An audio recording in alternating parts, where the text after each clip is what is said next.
Okay, once we've set up our sprint goals and identified our risks and done all the voting on those, it's time to move on to our next exercise, which is to make a map and a target. So to make this map, we go down to the bottom part of our board down here. So this is where we were doing our sprint questions and our risks. This is where we're going to be doing our map. Okay. Now, before we draw our map, it's no harm to just revisit your long-term goal. It's something we like to do at the start of a lot of exercises, just to make sure everyone's continually aligned on that and that we don't lose sight of it. So just to read through it again, for our sample travel company, it is to create a sustainable travel company that enables users to discover, remember, and visit the places of their dreams. So give your team a moment just to read through your long-term goal again to make sure you're all still aligned.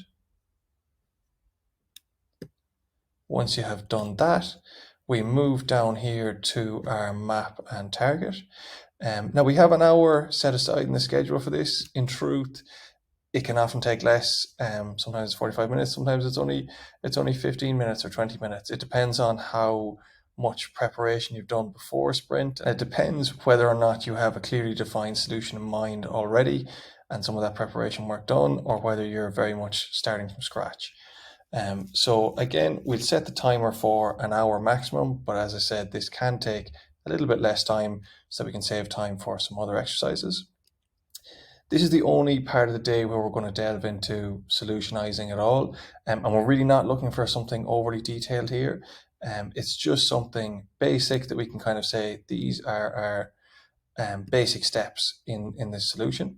So the example that you will see on your board is just something for doctors and patients. So we can see here that we've got the different players on the left, and we've got the different steps or the different weeks in this case on top. So in this example flow, we've got our patient. They make an appointment through the website. They arrange that appointment to discuss a trial. They enroll and then they begin the therapy. And from the doctor's side, they might be searching for matching trials. They get approval from coordinator and then they discuss the trials with patients. And the reason we're doing this map is so that we can then layer on some of our risks and some of our how might we questions, which we get to in a little bit of time, but so that we can layer those on and identify the riskiest areas and kind of the areas that we want to validate with users. And so again, going back to our example travel company, just to show you what maybe a more detailed output of this exercise might look like. Again, we're trying to create this travel app where people see places on Instagram and then they can add them to a travel bucket list and get deals to visit there and be reminded when they're nearby and that that's an area they've expressed an interest in. So what we've got here are our steps essentially. We've got two user groups here on the left. So we've got our users, and we've got the airlines and hotels. That's how this company intends to make money. So we're going to do deals with those so that they can advertise to people that have expressed an interest in a particular area or in a particular item of travel. When you want to link these Miro cards together, these little sticky notes, it's actually very easy to do. So you'll see a little arrow here that you can just pull along and connect it to one of these connectors. And just to show you that again, you just drag out from this little blue spot to the next blue spot, and they will be connected. So you'll be able to see that they follow together. If the arrow is not that visible, you can change it here.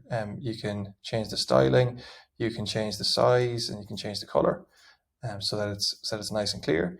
We might even want to change the styling for each different user group. So if we wanted to make this one, let's say, sort of pink, so that's your airlines there, just to highlight that it's a different flow. So again, in our example flow here, we've got our users. They see somewhere they want to visit on Instagram. The next step is that they add it to their travel bucket, which is on our app. They look through places on their travel bucket from time to time. They click into one and they see special deals on flights, hotels, restaurants, whatever for that specific area. They then arrange to travel to it. And then when they get there and they're walking around the new city, they're notified when they're passing an area that they expressed an interest in. So it could be a lookout point, a museum, a restaurant, something like that.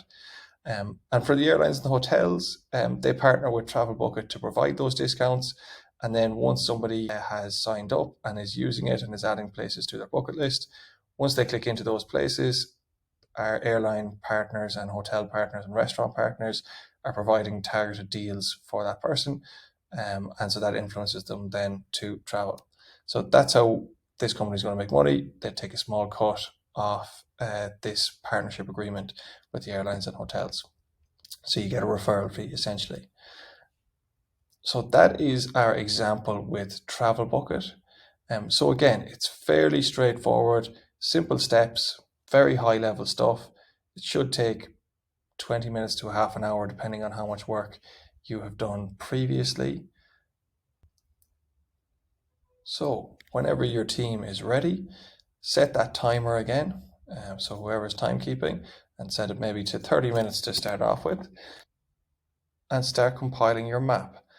Again, if people are reluctant here to get started, a good thing is just get something down on paper. Get a first version of this down, and then let people weigh in and discuss how that can be changed or altered or improved.